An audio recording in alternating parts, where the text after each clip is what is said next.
يا صباح أو مساء الفل على أحلى متابعين في الدنيا، يا رب دايما تكونوا بخير. قبل ما نبدأ في وصفتنا متنسوش أشياء لايك واشتراك في القناة وكومنت حلو منكم يشجعني أنزل فيديوهات أكتر. هعمل لنا ايه النهاردة؟ هعمل لكم كده قرنبيطاية. أنا جبت قرنبيطاية كده صغيرة محدقة على قدنا، وابتديت ان انا اغسلها كويس جدا وقصقصتها كده، قطعتها وردات صغيرة. انا بحب اعملها وردات صغيرة، بتبقى شكلها حلو طبعا في الأكل وبتبقى مقرمشة وجميلة.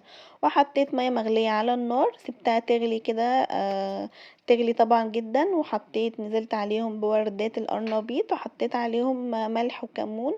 طبعا كل ده على حسب الكمية اللي انت عاملاها.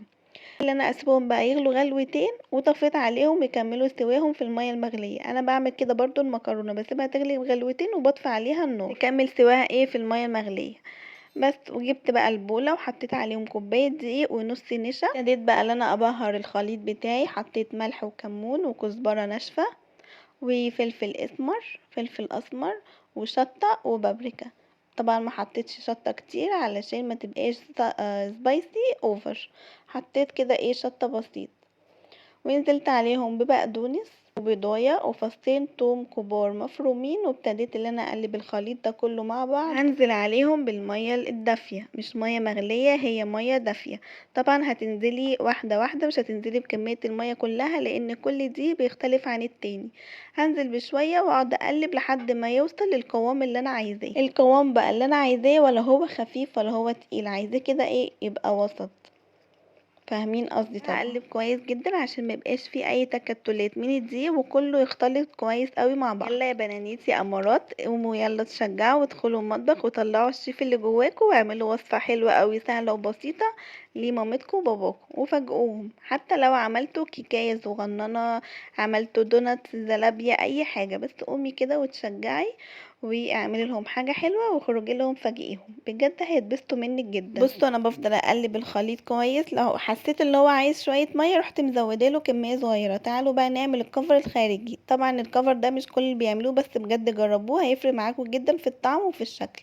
جبت بوله وحطيت فيهم شويه دقيق ونشا وبقسماط، ونزلت عليهم بنص معلقه توم باودر، وحطيت كاري علشان يديله كده لون ذهبي واصفر حلو. انا حطيت كركم مش كاري، يعني انا بتلخبط منهم. حطيت كركم اللي بيدي لون بس مش طعم، وحطيت ذرة ملح، محطيتش ملح كتير لان كل حاجة مملحة. وكده خلاص القرنبيط استوى واتسلق معايا. ما تخلوهوش مهري، خليه كده ايه وسط علشان ما يتهريش معاكي وانتي بتقليه. انا خليته خلاص، انا صفيته وسبته يبرد، وهبتدي ان انا بقى ايه اعمله الكفر اللي هو الخفيف الاول العجينة. مع كده هحط عليه هحطه في الكفر الخارجي اللي هو البودر والبقسماط، الدقيق والبقسماط.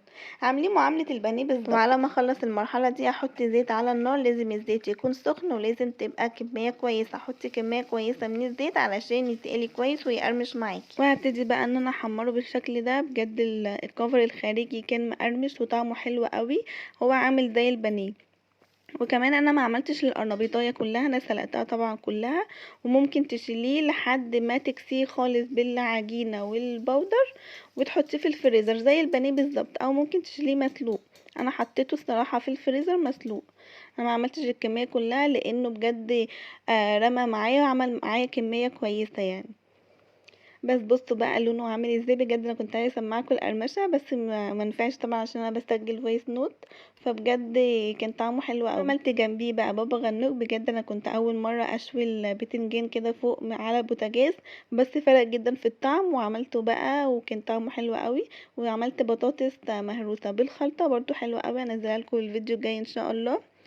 بس وهو ده كان غدانا النهارده، وبجد كان وشبعنا جدا والاكل كان جميل والقرنبيط كان حلو قوي. وبس كده، باي باي.